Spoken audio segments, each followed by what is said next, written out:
Students, ये 5th chapter का second part है। मैंने आपको लेटेराइट स्वैप फॉरेस्ट तक आपको बता चुकी हूँ मैं, और इसके बाद मैंग्रोव फॉरेस्ट जो भी है इसी का सेकंड पार्ट मैं शुरू कर रही हूँ कि जो मैंग्रोव फॉरेस्ट है वो कहाँ कहाँ पर फैले हुए हैं। वो 748 स्क्वायर किलोमीटर तक फैले हुए हैं, जो कि 7% है हमारे वर्ल्ड के पूरे फॉरेस्ट का। They are highly developed in Andaman Nicobar, West Bengal and Sundarban, जो डेल्टाई फॉरेस्ट कहलाते हैं, सुंदरवन, और इनमें ज़्यादा फैले हुए हैं। अब यहाँ बताया these forest are to are being encouraged upon and hence need conservation. इनकी बहुत ज़रूरत है हमें कंजर्वेशन के लिए। अब आता है forest cover area in India. India के अंदर कितना एरिया है जो कि फॉरेस्ट से कवर है। यहाँ पर हम कह सकते हैं कि जो 23.28% एरिया है हमारे टोटल लैंड का, वो फॉरेस्ट से कवर है। It is important to note that the forest area and the actual forest cover are not the same, दोनों सेम नहीं है। Forest area is the area notify and recorded as the forest land, जो कि हमारे पास record में है, while the actual forest cover in area occupied by the forest by canopy, the former is based on the record of state revenue department। किसके पास है ये सारा department? State revenue department के पास है ये सारा, जिनके अंदर ये बताया गया है कि कितना सैटेलाइट से लिया जाता है और कितना एरिया कवर है। सो यहाँ पर हम कह सकते हैं कि लक्षद्वीप 0% एरिया फॉरेस्ट एरिया बताया गया है, अंडमान निकोबार लैंड है 80, मतलब कि अलग अलग एरियाज़ के हिसाब से अलग अलग बनाया गया है। These are Rajasthan, Gujarat, Punjab, Haryana, Delhi. Most of the forest in Punjab and Haryana covers, पूरे कवर करते हैं ये। Been covered by cultivation state with 10 to 20% तक का ये सारा एरिया कवर करते हैं। इन पेनिनसुला इंडिया के अंदर, वेट करो बेटा, ये इन पेनिनसुला इंडिया के अंदर जो साउथ में है, एक्सक्लूडिंग तमिलनाडु, दादर नगर हवेली, गोवा, यहाँ पर 20 से 30% तक एरिया कवर है फॉरेस्ट से। सो नॉर्दर्न स्टेट और इनके परसेंटेज के हिसाब से हमें अगर देखा जाए तो hilly topography and heavy rainfall are good for forest growth. तो ये अंडरलाइन कर लीजिएगा, ये मेन पॉइंट है यहाँ का। इसके बाद आता है there is a lot variation in actual forest cover. यहाँ पर बहुत वेरिएशन है, आपको पता है फॉरेस्ट बहुत अलग अलग तरह के होते हैं, जो हमने पहले वाले वीडियो में भी देखा था। सो यहाँ पर बता सकते हैं 1/3 of total area which is the basic requirement of maintenance the ecologic balance. On the basis of percentage के हिसाब से state have been covered for regions. ये 4 रीजन्स को कवर करा हुआ है। Region highly conservation, medium concentration और low concentration and very low concentration में परसेंटेज बताया गया है कि कितना हमारे यहाँ पर है।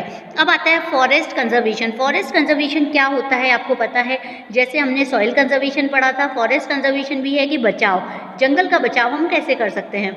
Forest have inter relation with life and environment के साथ ये होता है। ये न्यूमरस डायरेक्ट और इनडायरेक्ट एडवांटेजेस देती है हमारी इकोनॉमिक में, और ये हमें पता है conservation of forest is also vital important to the survival and prosperity of humankind के हिसाब से द गवर्नमेंट ऑफ इंडिया जो बताती है वो national wide forest conservation policy बताती है, और अडॉप्टेड पॉलिसी बताई गई है कि 1952 में ये पॉलिसी बनाई गई थी, जिसके द्वारा कंजर्वेशन किया जाता है गवर्नमेंट की कई पॉलिसीज़ के साथ। द फॉरेस्ट पॉलिसी एम्ड, अब इसका क्या एम है इस पॉलिसी का? 33% of the geographical area under forest के साथ जो एरिया आता है वो बताया गया है कि कितना कवर करा हुआ है। Maintain environment stability and restore forest where ecologic balance होता है, इनको डिस्टर्ब ना किया जाए। Conserving the natural heritage of the country, ये हमें पता है कि हमारी जो नेचुरल हेरिटेज है उनको बचाना, डाइवर्सिटी के हिसाब से। सॉइल इरोजन को बचाना, desert land and reduction of flood को बचाना, इनसे बचाना, ड्राफ्ट वगैरह को।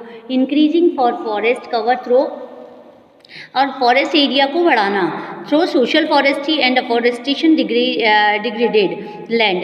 Increasing the productivity of forest to make timber, fuel, fodder, food availability to rural population depend on forest and encourage the substitutional of wood, मतलब कि would का कोई सब्स्टिट्यूशनल ढूंढा जाए, क्योंकि लोग बाग क्या करते हैं गाँव में कटिंग कर देते हैं, फॉरेस्ट की लकड़ी काटते हैं जलाने के लिए। सो ये सारे creating of massive movement involving women, 10% encourage planting of tree, stop falling of tree and reduce pressure of exciting forest। अब आपको पता है फॉरेस्ट एंड लाइफ के बारे में, इसको आप अपने आप पढ़ेंगे, इसमें कुछ भी नहीं है, बहुत सारे लोग इसके अंदर लगे हुए हैं। कईयों की कम्युनिटी ऐसी है जो अपनी ट्राइबल कम्युनिटीज़ के बारे में आप लोगों ने देखा होगा कि जिनके जीवन का यापन का साधन भी फॉरेस्ट ही है, वो कुछ चीज़ें बेचकर अपना जीवन यापन करते हैं। सो ये आप यहाँ पर पढ़ लेंगे क्लोजली। इसके बाद आता है सोशल फॉरेस्ट्री। सोशल फॉरेस्ट्री क्या होती है? Social forestry means the management and protection of forest and afforestation on barren land with the purpose of helping in the environmental, social and rural development। Social forestry वो होती है जो management करती है, protection करती है फॉरेस्ट को, और उनको एफॉरेस्टेशन ऑफ ट्रीज, इसके ये अंदर ये बताया गया है कि किस ढंग से बैरिन लैंड जो ख़राब लैंड है उसके ऊपर पर्पस किया जाए, हेल्प किया जाए एनवायरमेंटल को बनाने के लिए, जो सोशल और रूरल डेवलपमेंट कर सके। The national commission of agriculture जो कि 1976 में बना था, उन्होंने क्लासीफाई किया कि सोशल फॉरेस्ट्री 3 कैटेगरी में होती है, एक तो अर्बन फॉरेस्ट्री, एक रूरल फॉरेस्ट्री और एक फार्म फॉरेस्ट्री। अर्बन फॉरेस्ट्री क्या होती है बेटा, इस पर एक क्वेश्चन बन सकता है, अगर आप इसे पढ़ेंगे अच्छी तरह से तो ये आपको समझ आ जाएगा। अर्बन फॉरेस्ट्री क्या होती है? Pertaining to the raising and management of trees on public and privately owned land in the around urban centres such as a green belt, park, road side industrial and commercial green belt. Urban forestry के अंदर क्या क्या माना गया है कि rising किया जाए, मैनेजमेंट बनाया जाए ट्रीज को बनाने के लिए on public welfare and private honoured, privately public के सरकार के द्वारा या फिर जो सरकार के द्वारा या फिर किसी प्राइवेट फर्म के द्वारा, जो कि ये कहा जाए कि उसे किस ढंग से मैनेज करना है। सो यहाँ पर ये बताया गया है कि किस ढंग से सारे लैंड वगैरह को कैसे अर्बन सेंटर्स पर ग्रीन बेल्ट बनाया जाए, पार्क बनाया जाए, रोड साइड करा जाए, ये सारे हमें पता है। Rural forestry lays emphasis on promotion of agro forestry and community forest को बढ़ावा दिया जाए। Agro forestry is the raising of trees and agriculture crops को बढ़ाया जाए सेम लैंड पर, जो कि वेस्ट पिचेज होती हैं, फालतू पड़ी हुई लैंड होती है, उस पर बढ़ाया जाए। It combines forestry with agriculture and alternative as simultaneously production of food, fodder, fuel, timber and fruit, मतलब कि खेती के साथ साथ इन सब का भी काम किया जाए। कम्युनिटी फॉरेस्ट के अंदर ये बताया गया, फॉरेस्ट्री के अंदर ये बताया गया है कि इन्वॉल्व, अब इसके अंदर कई चीज़ें बताई गई है। ये रूरल का हो गया है, एग्रीकल्चर का हो गया, अब इसके बाद आता है कम्युनिटी फॉरेस्ट। कम्युनिटी फॉरेस्ट के अंदर जो बताया गया है कि कम्युनिटी फॉरेस्ट सॉरी एक मिनट बेटा, हाँ ये रहा। एग्रो फॉरेस्ट और community forest involve the raising of trees on public और कम्युनिटी लैंड पर बनाए राइज किए जाए, चाहे सच एज विलेज, जो कि टेम्पल लैंड होती है, रोड साइड होती है, सेंट्रल बैंक स्ट्रीट्स, इन सब पर कम्युनिटी के हिसाब से फॉरेस्ट्री की जाए। कम्युनिटी फॉरेस्ट्री प्रोग्राम्स का एम होता है जो बेनिफिट हो कम्युनिटी के हिसाब से। Community forestry provide means under which the people of land less classes can associate themselves in tree raising and thus get those benefit which otherwise are restricted from landowners। ये यहाँ बताया गया कि जिनके पास लैंड नहीं है उन्हें भी इस चीज़ का बेनिफिट मिल सके। नेक्स्ट आता है फार्म फॉरेस्ट्री।